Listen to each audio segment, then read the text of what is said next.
Well, second time in a year, almost a year to the day, I got laid off again. Twice in a year. And, what the fuck? What is anyone supposed to do? And they said, because of the economy is crap right now. So, we're gonna lay off a whole bunch of people again. And I already was struggling so hard, actually low-key, to even keep the current roof over my head. And now I have no idea how I'm even going to get through the next few hours. I just don't understand. But yeah, the economy is shit. America is shit right now. I feel like there's a really big plan for them to, tank this so that we have to rely on other things, other people. It's fucking shit. And I'm quite frankly tired of it. I'm tired of my livelihood being in other people's hands. And I have no idea how to fix that, but I'm going to, because this is just wild. And I'm fucking angry more than I am hurt or sad. I'm scared. I have no idea where any of my bills are gonna come from, the money. I'm more angry than anything because I just cannot even believe I used to be able to get a job like the week later if I got laid off.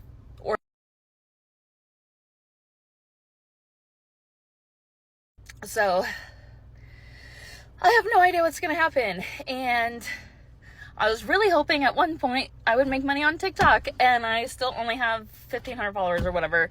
So, if you could just blow. So just to be honest, man, we've all been through this at one time or another, where we've had layoffs and had to deal with this. It's really unfortunate that it's becoming a normal part of life.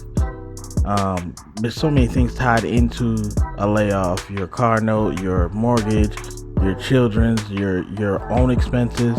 There's too much going on, and honestly, by now, I would hope that there would have been a change, but it's starting to become a regular part of life. It's like the employers just keep doing it to us for whatever reason. Right on the heels of National Nurses Week, New York Presbyterian Hospital has announced its plans to lay off about 2% of its workforce, which equates to about 1,000 employees. Don't know yet exactly what the breakdown of those employees is going to be, but we do know that it includes nurse practitioners and nurses.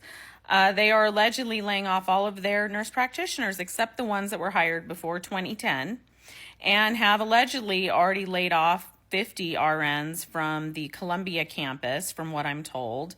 But are they not still building a new cancer center and enlarging another hospital?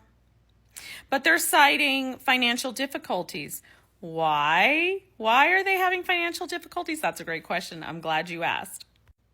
Last week, Columbia University and New York Presbyterian Hospital announced that they have settled a massive class action lawsuit for $750 million involving 576 patients that have accused an OBGYN by the name of Dr. Robert Hayden of sexually assaulting them between 1987 and 2012.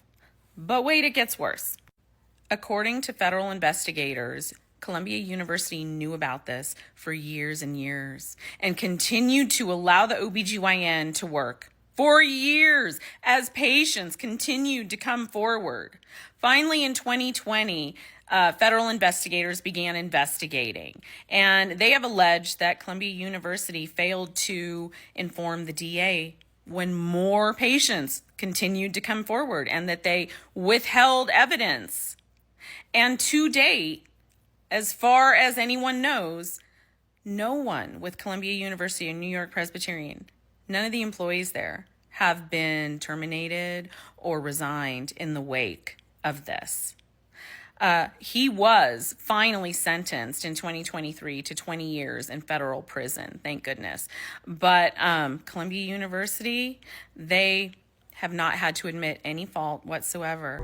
Isn't it crazy how with all the corruption that they have going on, they still have time to be laying off nurses? And with all the expansion that they have going on, they still have time to be laying off people all over the place. Companies are recording that this is their best year ever, yet still, these people are still having the same amount of layoffs or more. It's getting scary outside, y'all. I don't know. The best course of action, I would say, is to go ahead and get you, try to start you a business. But I know that that's not the easiest thing to do. So we're kind of all in the same boat here. It's unfortunate. Guess who has 2 thumbs and just got laid off? Me. I just got laid off. Today is April 8th, 2025. I actually got laid off yesterday. I got pulled into the office by my oversight, and she essentially told me, we're dropping all of your portfolio. We're no longer working with them, and they'll have to go with a different company, and your role has been affected. So there's that, and if I'm entirely honest, I knew that this job was never like a long-term situation for me. So I'm not really bothered by the fact that I'm not going to be working there anymore. I just feel like the timing is kind of tough for me because I'm financially in a relatively shitty position. And I feel more so bad for the more senior staff that's also been affected by the restructuring of the company. In any case, seeing somebody who's, well into their senior years get laid off and be in a vulnerable position and have to figure out what they're going to do for their livelihood and their family is one of the most humbling, heartbreaking things that I could ever imagine, especially when you've given well over, 2 decades to a company and to an organization. And it's like, ultimately, the only way to leave a job is to die, quit, get fired, or get laid off. So it's like, of all those things, being laid off isn't exactly the worst. You know what I mean? It's not maybe the best, because maybe it's best to quit, but being laid off is not exactly terrible. And in any case, I had already been applying for jobs just because I knew the nature of this particular situation was not optimal for me. It just wasn't.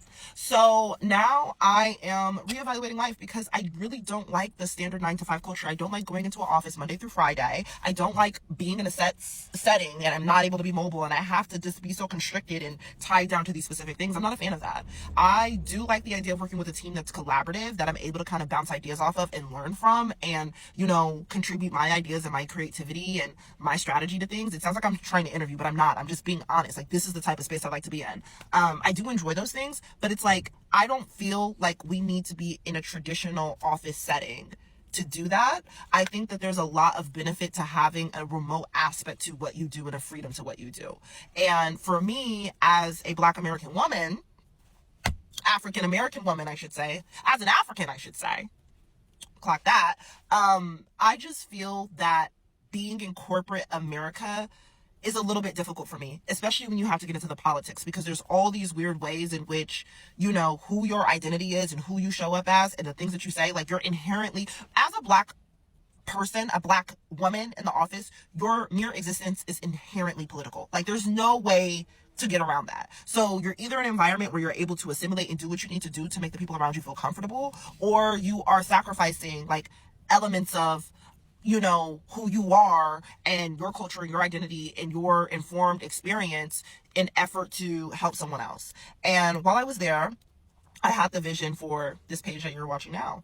This page is Afro Nova. I actually made a bracelet for it, which is so funny. Afro Nova Collective. And the idea is creating a community and a platform where women across the diaspora can come together and foster community, travel, sisterhood, businesses, networking, real estate, fashion, beauty, all of that.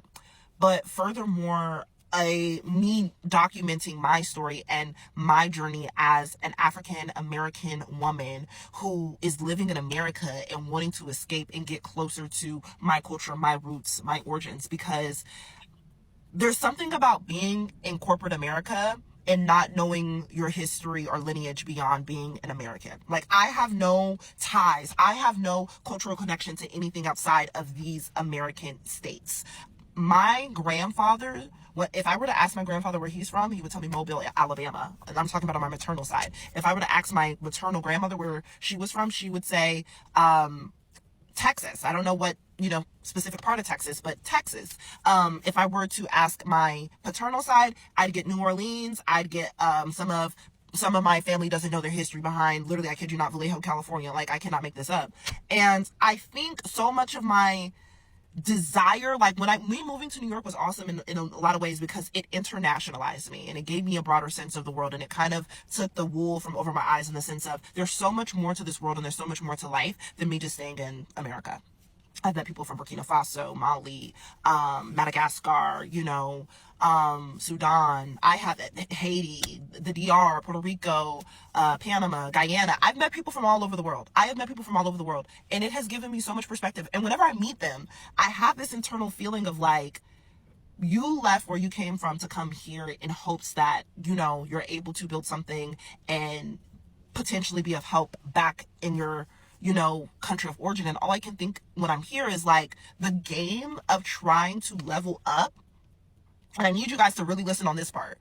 In America is so difficult due to the fact that if you are not white or white passing, kind of going to leave that like that, you are having to do this sort of dance to really get access to the capital that's produced in America. And I don't think people understand that.